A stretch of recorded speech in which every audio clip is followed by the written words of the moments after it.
Hi everybody, Joel from Jonesy's Auto Club. Today I'm going to show you guys how to safely reseat a bead with our interior Land Cruiser tire mount.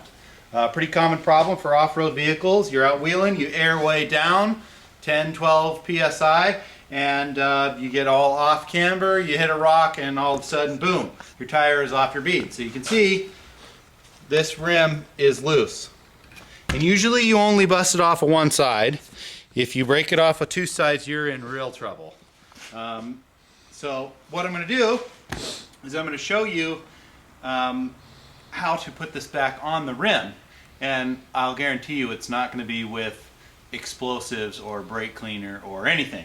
So the hardware we have a portable CO2 tank with a standard tire filling chuck. I prefer the clip-on ones because when you're trying to get this thing to get back on the rim, you don't want to be using two hands. So, as you can see, like, we're pushing and it's not wanting to get on there,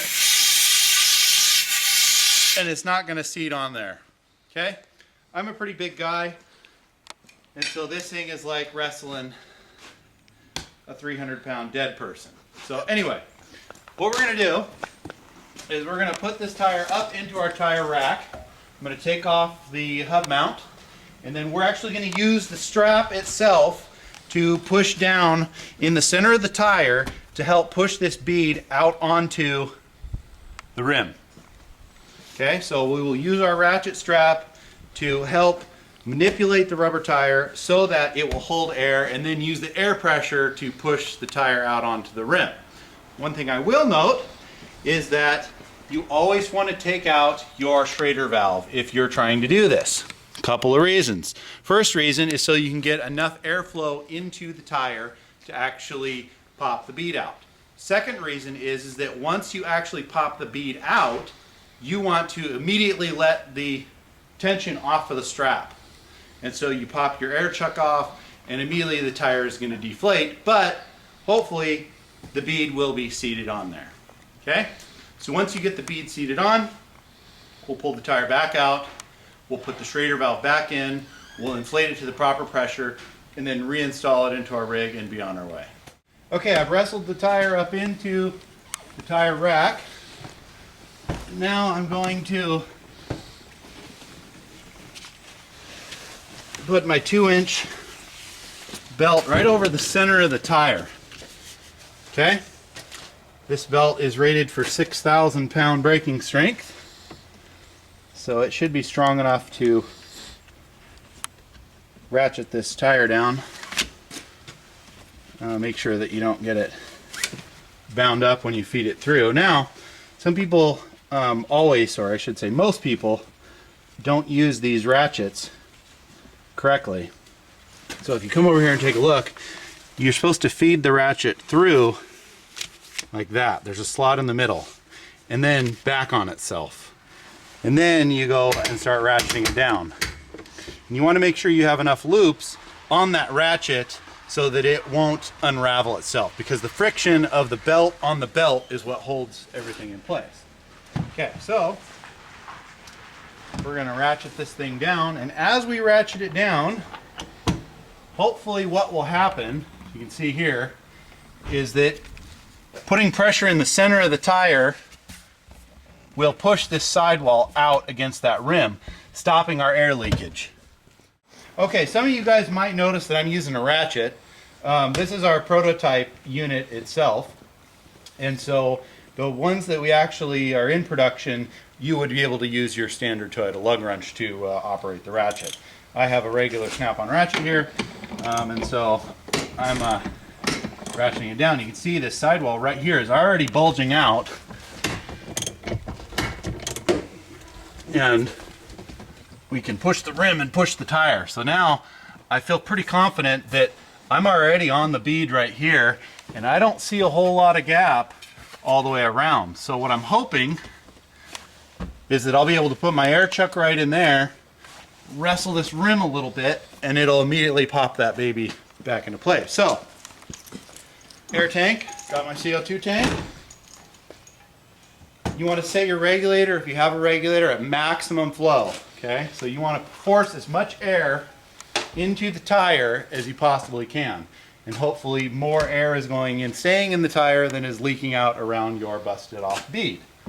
Okay? I'll hook this thing up and we'll see what happens.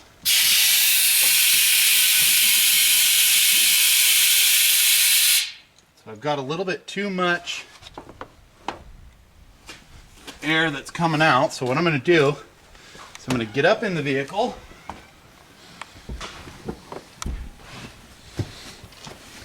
My goal here is that I need to push this rim into that tire.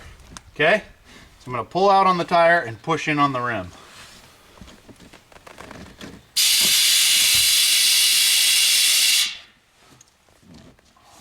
And still isn't wanting to do it. Okay, so I loosened the strap a little bit. We were getting a little bit too much of a crease and a lot of air was coming out. So now I loosened the strap. We got it set in the middle and I'm going to give it another shot here. Again, you want to push on the rim and pull on the tire to try and seal in as much air as you can. There it goes. Yep. You see it? You can see it now. It's pushing the bead on. There it popped on. Okay, we're good. Now you let that off.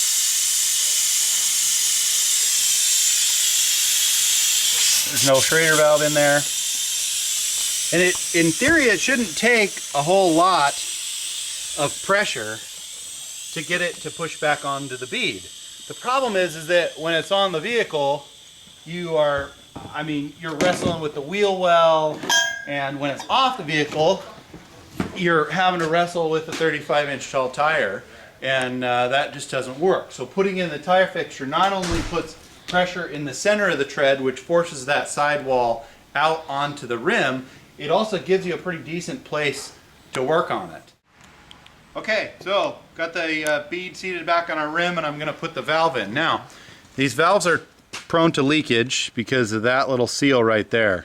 So you want to just make sure that that seal isn't damaged and you don't damage it when you're putting it in. You can actually buy valve stem caps that have a little special tool to install the Schrader valve. I just have one since we're here at the shop. So you just screw that in, and snug is good. Do not over tighten your Schrader valve. Okay, so now we'll grab the air tank. So I put the Schrader valve back in, and as it turned out, it was leaking a little bit. A quick, kind of semi-gross way to determine whether or not it actually is leaking is to just take some spit and put it in the valve like that and watch for bubbles. And as you can see, now it's kind of gross. See? Hopefully you can see that. Oh. That bubble's not wanting to pop. Looked like it was filling up. So I'd say we have a semi-questionable Schrader valve. Doesn't appear to be popping that bubble, which is kind of surprising, but it definitely filled it up. There it goes. Okay, so this is a slow leak. We need to replace that Schrader valve or tighten it up a little more. If you tighten it up and it doesn't fix it, then you just need to go to a tire shop and replace it. And most tire shops will replace those for free. Get this tire pump back up, put it back in the rig, and we'll be back on the trail.